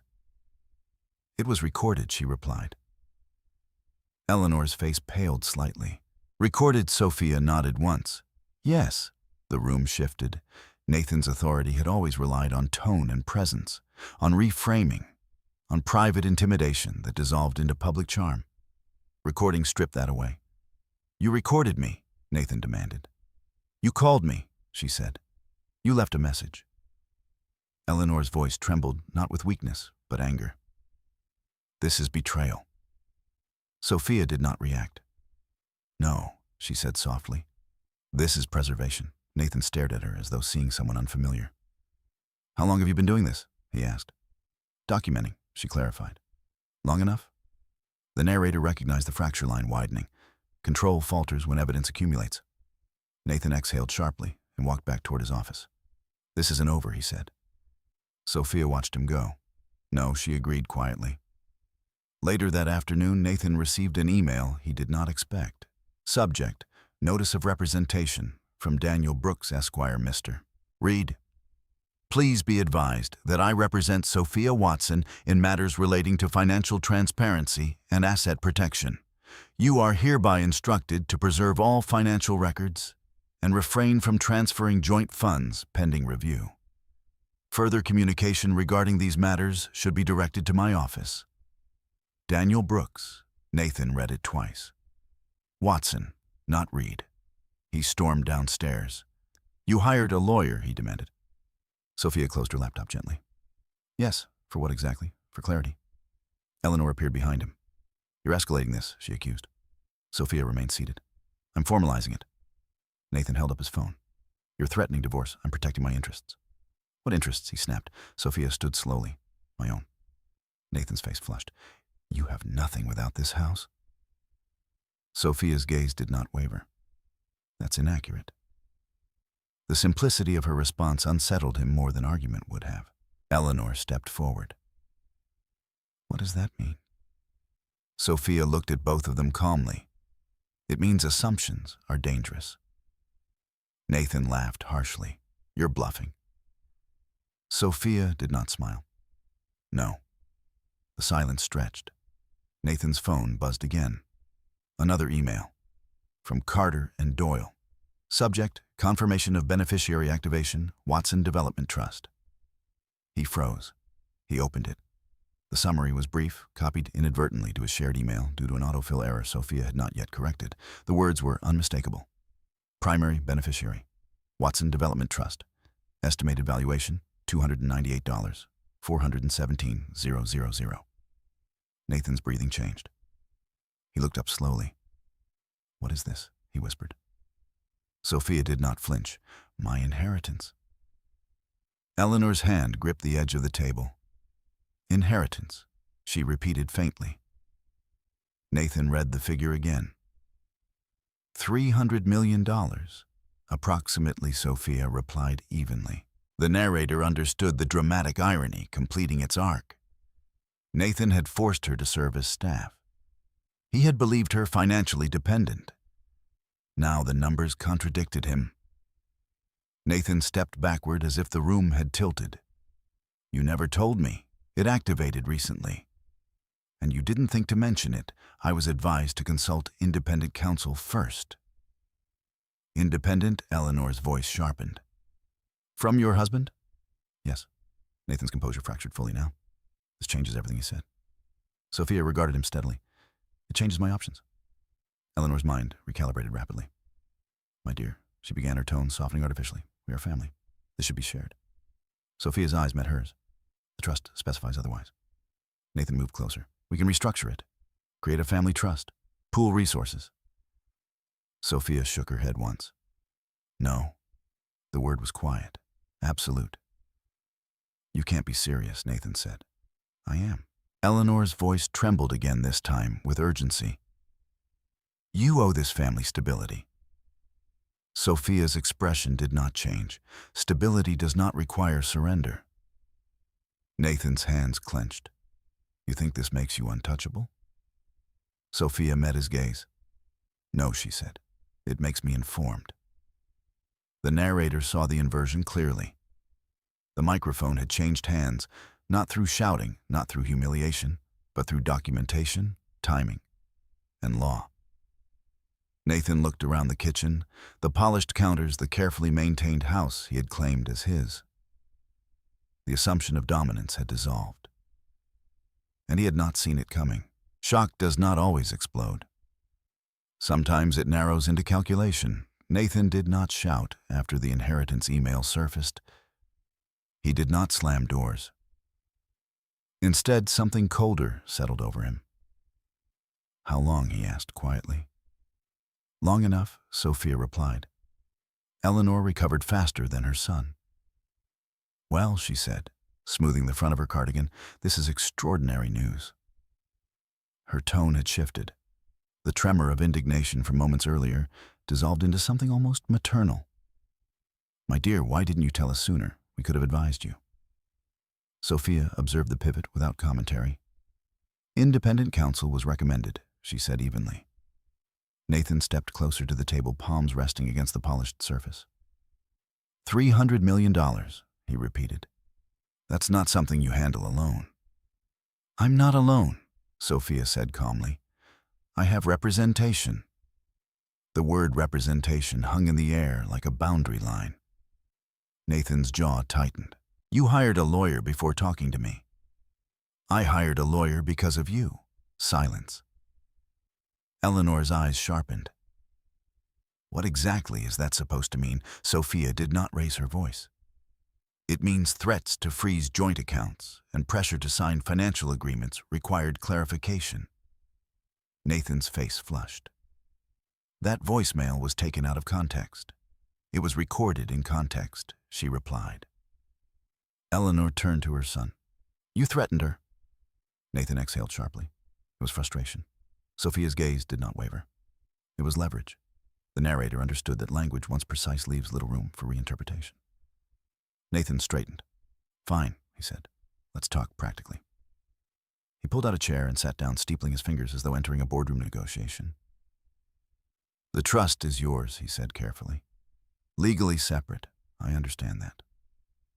Sophia said nothing. "But marriage," he continued, "is about partnership, shared growth, strategic alignment."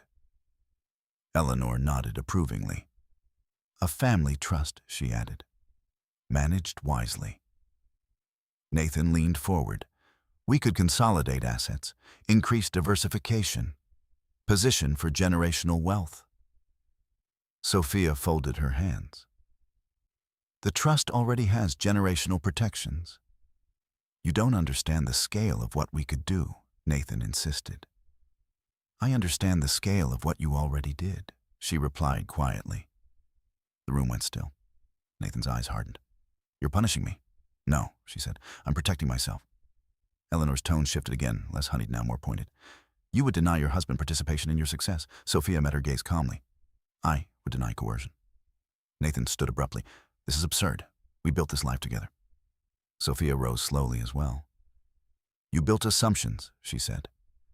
And what are you building? He demanded. Documentation. The repetition unsettled him more than anger would have. That evening, Sophia met Daniel Brooks again, this time in person. Documents spread across a conference table under clean white light. Brooks reviewed the trust activation notice once more. Have you disclosed the valuation to your husband? He asked. Yes.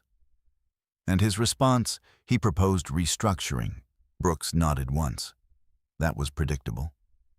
Sophia placed the care agreement draft on the table. He also supported this. Brooks read through it carefully. Primary caregiver availability clause, he murmured. This is not standard. No. He glanced at her. And the audio. She handed him a flash drive. Brooks inserted it into his laptop and listened to excerpts Nathan's voicemail, the den conversation about freezing accounts. He did not interrupt. When the audio ended, he removed the drive.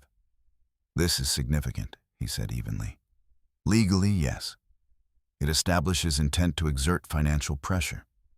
Sophia absorbed the words without visible reaction. What are the next steps? She asked. Brooks folded his hands. We file. For divorce, she asked. For protective orders first. Temporary financial restraints. Preservation of assets. Then dissolution, Sophia considered. I don't want spectacle, she said. You won't get spectacle, Brooks replied. You'll get procedure. The word resonated. Procedure was clean, structured, documented. When she asked, tomorrow morning. Sophia nodded. Back in Westport, Nathan paced in his office long after midnight. He had recalculated projections for Northbridge 3 times. If Sophia refused to commingle trust assets, his liquidity problem remained. He opened a blank document and began drafting a proposal chart's bullet points projected returns. He believed reason could persuade her. Downstairs, Eleanor sat in the den, staring at the darkened television screen. She's slipping away, she murmured to herself. The next morning, Nathan received another email. Subject: Petition for temporary orders. Watson v. Reed. He opened it slowly. Attached were documents from the county court. Motion for temporary financial restraints. Request for asset preservation. Notice of representation. Initial petition for dissolution of marriage. He read the petitioner's name twice. Sophia Watson, not Reed. His hands trembled slightly. He walked downstairs, papers clutched tightly. You filed, he demanded. Sophia stood in the kitchen composed. Yes, Eleanor appeared instantly. What is this? Nathan held up the documents. She's divorcing me. Sophia met his eyes calmly. I'm formalizing separation. Nathan's voice cracked. Because of an inheritance, because of a pattern, she replied. Eleanor's face hardened. You would destroy your marriage over money. Sophia shook her head once. No, over control. Nathan stepped closer. This is humiliating. Sophia's expression did not change. No, she said softly. It's documented. The narrator recognized the inversion fully formed. The humiliation Nathan once orchestrated in public settings under chandeliers beneath stained glass had been replaced by paperwork, delivered through proper channels. No shouting, no spectacle, just filings. Nathan scanned the temporary order request. It restricted further transfers from joint accounts without mutual consent. It required disclosure of all business interests, including Northbridge Consulting, LLC. It scheduled a preliminary hearing date. You blindsided me, he said hoarsely. Sophia tilted her head slightly. You underestimated me. Eleanor's composure finally cracked. You ungrateful Sophia lifted her hand, not aggressively, simply firmly. Please don't, she said. The room fell silent. For the first time, Eleanor hesitated. Sophia's voice remained steady. This will proceed through court. Nathan sank into a chair, papers trembling in his grip. You're serious? Yes. The narrator understood that seriousness when quiet carries more weight than rage. Outside, the white shutters gleamed in morning light. Neighbors passed by unaware. Inside, authority had shifted not through rebellion, but through law. Sophia returned to her desk and opened her chronology. December 14th, petition filed, temporary orders requested. She saved the document. Control had relied on invisibility. Now everything was visible. Invisibility, once formalized, is difficult to reverse. Nathan had always believed that problems could be negotiated privately. That was how he handled clients who questioned returns. That was how he managed Eleanor's anxieties. That was how he had managed Sophia through tone suggestion pressure applied in controlled doses. Court filings did not operate privately. 3 days after the petition was filed, a uniformed process server arrived at the house while Eleanor was arranging holiday decorations in the den. Sophia answered the door. "Miss Watson," the man asked politely. "Yes." He handed her an envelope. "Proof of service acknowledgement." Nathan appeared in the hallway just in time to see the exchange. "What is this?" he demanded. Sophia stepped aside, allowing the door to close gently. "Procedural confirmation," she said. The server left without drama. Nathan opened the envelope with trembling hands.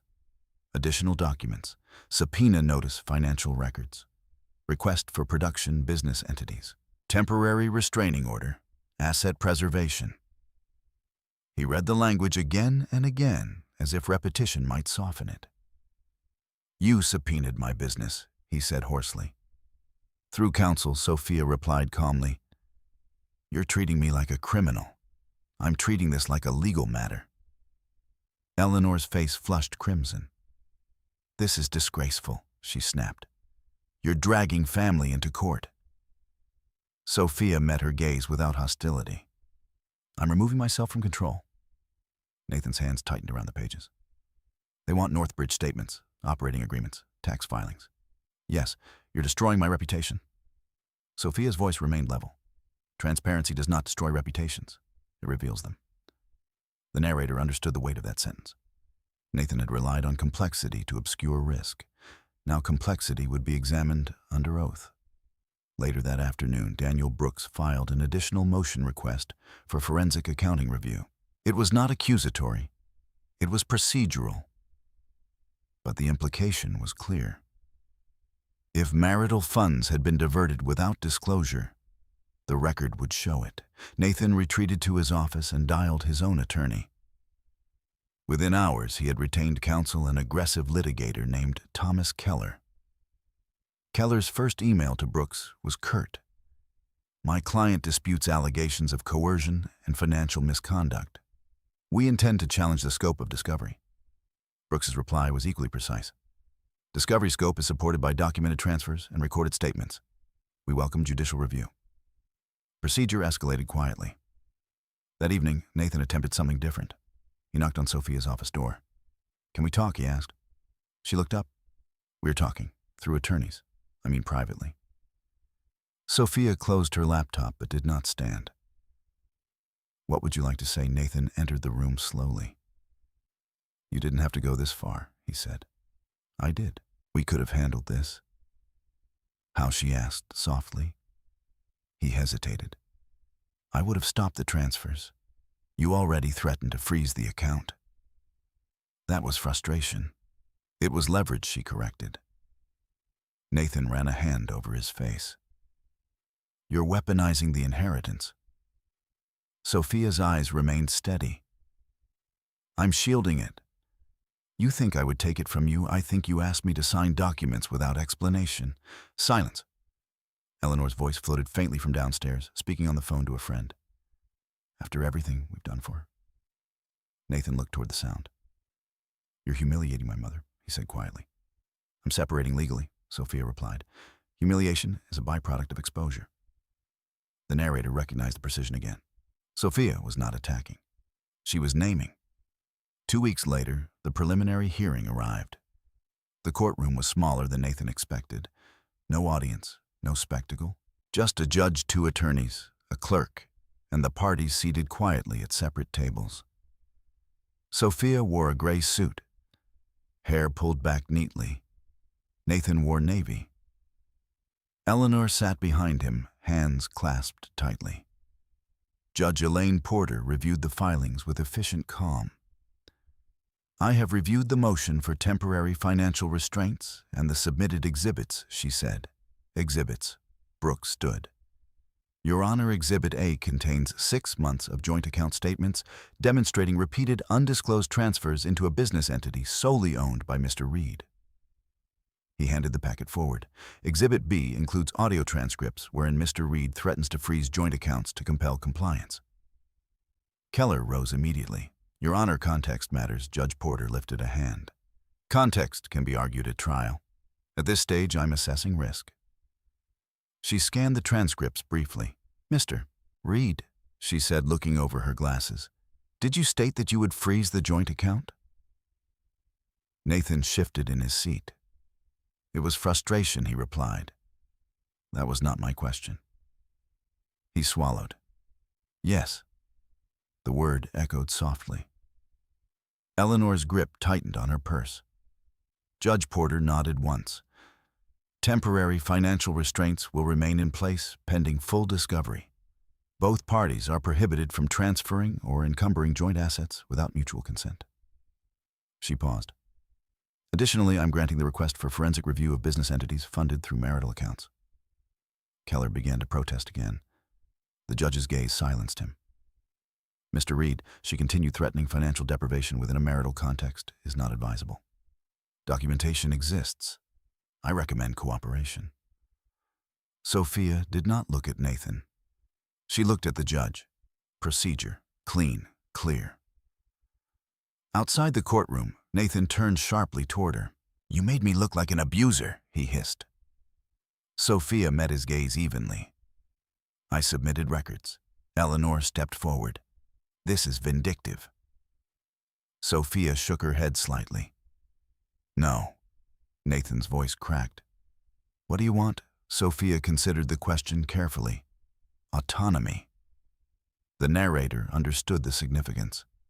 Autonomy was not wealth. It was choice. Back at the house, tension thickened the air. North Bridge's accounts were now subject to review. Nathan's liquidity had narrowed dramatically. Investors had begun asking questions. Reputation, once managed carefully, had entered documentation. Sophia returned to her office that evening and updated her chronology again. December 28th, preliminary hearing, temporary restraints granted. She did not record emotion. She recorded outcome. Upstairs, Nathan stared at the ceiling long after midnight. He had believed authority came from earning more, from speaking louder, from controlling narrative.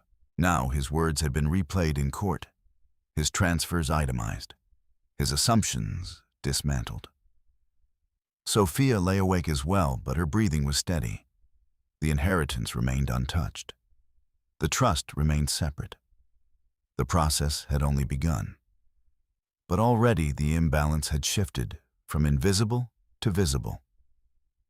And once visible, it could not be forced back into silence. Winter settled over Westport with a thin, brittle quiet.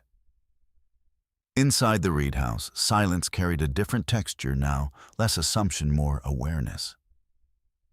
The forensic accountant appointed by the court moved methodically. Bank statements, operating agreements, internal transfers, everything flowed into review. Nathan had been required to provide full disclosure under oath. Under oath. The phrase lingered in his mind longer than he admitted. Sophia did not hover. She did not press for updates. She allowed procedure to unfold.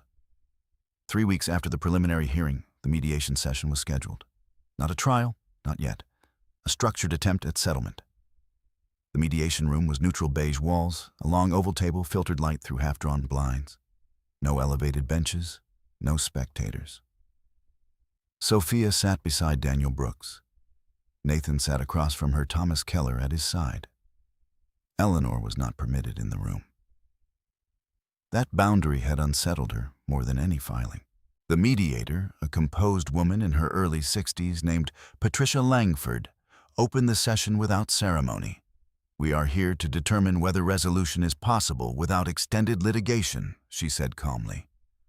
"Both parties will speak through counsel unless otherwise invited." Brooks began.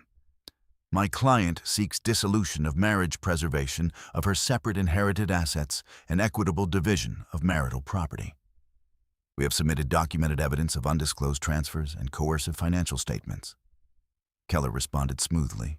My client acknowledges certain transfers but disputes characterization. The business entity in question was structured for household benefit. Sophia did not react. Patricia Langford turned to Nathan. Mr. Reed, were transfers from the joint account disclosed in advance to your wife? Nathan shifted. Not every time. Why, I managed finances. Langford's expression remained neutral. Management does not eliminate shared ownership. Nathan's jaw tightened. It was efficiency. Langford made a small note. She turned to Sophia. Mrs. Watson, Miss Watson, Brooks corrected gently. Langford nodded. Miss Watson, what is your primary objective? Sophia spoke clearly. Financial autonomy and safety.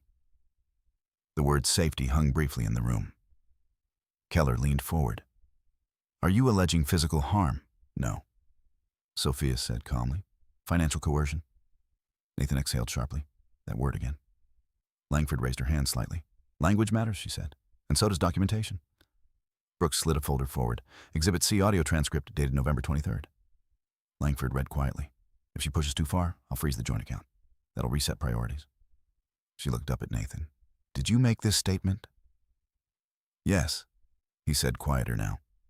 And what did you intend to regain control of the situation? The admission settled heavily. Langford leaned back slightly. Control over what? Nathan hesitated. The finances. Joint finances, Langford clarified. Yes. Silence. Sophia's hands rested calmly on the table. She did not gloat. She did not flinch. The mediator turned to Keller. Given this language and the documented undisclosed transfers, your client faces unfavorable judicial interpretation. Keller's jaw tightened subtly. Langford continued. Additionally, Miss Watson's inherited trust is legally separate and insulated from marital division. Attempts to compel restructuring could be viewed as coercive. Nathan's composure cracked slightly. I never tried to take it. You proposed restructuring, Brooks said evenly. For family growth, Nathan insisted. After threatening to freeze accounts, Brooks replied. The mediator interjected calmly. The timing is relevant. Nathan looked at Sophia then. For the first time since the inheritance revelation, there was no anger in his eyes, only something closer to realization.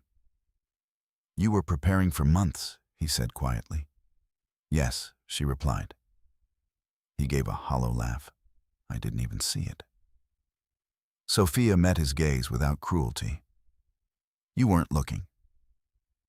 The session moved into settlement terms, division of marital property, liquidation of certain shared investments, full disclosure of Northbridge finances, formal separation of accounts, no claim present or future against the Watson Development Trust. Keller leaned toward Nathan, whispering urgently. After several tense minutes, Nathan nodded once. I agree to separate the trust entirely, he said. Brooks did not smile, documented in writing. Langford dictated terms to the clerk. Eleanor waited in the lobby, pacing. When Nathan emerged, she stood immediately. Well, she demanded. Nathan's voice was flat. It's ending. Eleanor's eyes widened. Over money, Nathan shook his head slowly. No, he did not elaborate. Inside the mediation room, Sophia signed preliminary settlement documents with steady hands. There was no tremor, no visible relief, only completion. Langford addressed both parties one final time. Financial control within a marriage often goes unrecognized until documented. Documentation has clarified this matter. She paused. Resolution today avoids prolonged litigation. That is advisable. Sophia rose. Nathan remained seated for a moment longer. You could have told me, he said quietly. Sophia considered the statement. You could have asked, she replied. It was not accusation. It was observation. Outside, winter sunlight reflected off frozen lawns. The Reed house would soon be listed for sale under settlement terms.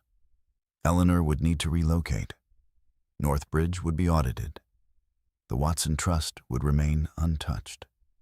The narrator understood the final inversion. Nathan had once used public settings to define Sophia's identity. Caretaker, support, supplemental. Now official documents defined her differently. Primary beneficiary, petitioner, independent. Sophia walked to her car alone. She did not look back at the building. Procedure had done what argument could not. It had translated silence into record, and record into outcome. The house went on the market in early February. White shutters freshly painted, listing photos staged to emphasize light space stability. Charming colonial in prime Westport location, the description read. No mention of court filings, no trace of mediation transcripts, no echo of recorded threats. Structures rarely advertise their fractures. Sophia packed methodically, not hurried, not sentimental. She labeled boxes with clean handwriting: books, personal documents, office equipment, kitchen essentials. She left behind what did not belong to her Eleanor's porcelain teacups, Nathan's framed finance certificates, the heavy oak dining table that had once anchored arguments disguised as advice. In the weeks following mediation, the forensic accounting report had been finalized. Northbridge Consulting LLC had indeed drawn heavily from joint funds during its unstable launch phase. Not illegal, not criminal, but undisclosed. The report noted pattern of unilateral decision-making inconsistent with shared marital financial management. That phrasing would remain in the court record. The final divorce decree arrived on a quiet Thursday afternoon. Sophia signed it without ceremony. Irreconcilable differences. Equitable division of marital assets. No claim against the Watson Development Trust. Permanent separation of finances. No spousal support requested or granted. Clean. Documented. Nathan did not attend the final administrative signing. His attorney handled it. He had stopped arguing weeks earlier. The fight had drained, not because Sophia attacked, but because she did not. There was nothing left to destabilize. Eleanor packed her own belongings more slowly. She moved into a smaller condominium across town, assisted by a church acquaintance who avoided direct questions. "It's temporary," Eleanor insisted to anyone who asked. Temporary. The word no longer held power. On Sophia's final morning in the house, she walked through each room once more. The den where Eleanor had once whispered about resetting priorities. The kitchen where Nathan had claimed ownership. The staircase she had climbed quietly for years. She did not linger. Outside, a moving truck idled softly at the curb. Sophia placed the last box labeled Personal Archives into the back seat of her car instead of the truck. She closed the door gently. Nathan appeared at the front entrance unexpectedly. He looked thinner, less certain. They stood facing each other across the driveway. "I didn't think you'd actually leave," he said quietly. Sophia considered the statement. "I already had," she replied. He nodded slowly. "I underestimated you, yes." There was no edge to her voice, only truth. Nathan exhaled. "You could have destroyed me." Sophia's expression remained composed. "I submitted documents." He almost smiled at that. "Same thing." "No," she said softly. "Destruction requires intention. I required autonomy." Silence stretched between them. The winter air was sharp. "I never meant to make you feel small," he said finally. Sophia held his gaze. "You meant to make me manageable." The clarity of it settled. Nathan did not argue. There was nothing left to reinterpret. After a moment, he stepped aside. "Goodbye, Sophia." She inclined her head slightly. "Goodbye, Nathan." No slammed doors, no raised voices.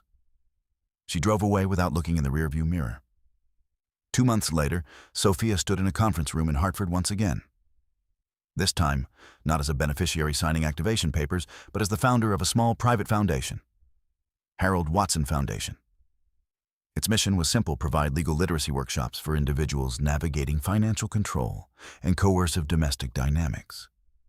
Nothing theatrical, nothing publicized beyond necessary filings. Quiet education, structured access to information, She had not chosen philanthropy out of spectacle. She had chosen it out of pattern recognition. Ignorance isolates. Documentation liberates. Her new residence overlooked a narrow stretch of coastline, modest compared to her means. She had purchased it in her own name. Separate, protected. She kept the furnishings minimal, functional, peaceful. Some evenings, she sat at the small desk near the window and reviewed trust performance summaries. She did not chase expansion. She preserved structure. Control, she had learned, often disguises itself as care. Power, when quiet, does not require witnesses. Nathan's reputation in professional circles had shifted subtly. Not scandal, not collapse, but caution. Investors preferred advisors whose financial histories were uncomplicated. Northbridge was dissolved within 6 months. He relocated to a smaller office. Eleanor's social calendar thinned gradually, not from public disgrace, but from discomfort. Documentation lingers quietly in professional memory. Sophia never spoke ill of either of them. When acquaintances asked what had happened, she answered simply, "We separated." No elaboration, no inventory of grievances. Her strength did not depend on recounting. It depended on clarity. On a cool spring afternoon, Sophia received a handwritten letter forwarded from Carter and Doyle. It was from Laura Mitchell. "I saw the court docket. Precision matters. You handled it well." Sophia folded the letter carefully and placed it in her personal archives box, not as validation, as record. The narrator understood the final transformation. Sophia had not become powerful the day the trust activated. She had become powerful the day she began documenting. The inheritance had provided leverage. The documentation had provided foundation. The law had provided structure. And she had provided steadiness. The house in Westport eventually sold. The white shutters remained bright. New occupants would never know how silence once echoed through its halls. But Sophia knew. And she carried that knowledge not as bitterness, but as boundary. In some stories, justice arrives loudly. In others, it arrives through paperwork, through timestamps, through words spoken into a voicemail and replayed under oath. Sophia did not win by humiliating anyone. She did not raise her voice in public. She did not expose private pain for spectacle. She documented. She separated. She proceeded. And in doing so, she proved something quiet and enduring. Power does not belong to the loudest voice in the room. It belongs to the one who understands the record. If this story stayed with you, take a moment before you move on. Where are you watching from today? What time is it where you are? Justice looks different across time zones, but documentation speaks the same language everywhere. If stories about quiet strength, legal clarity, and emotional resilience matter to you, you're welcome to stay connected. Not for drama, for precision.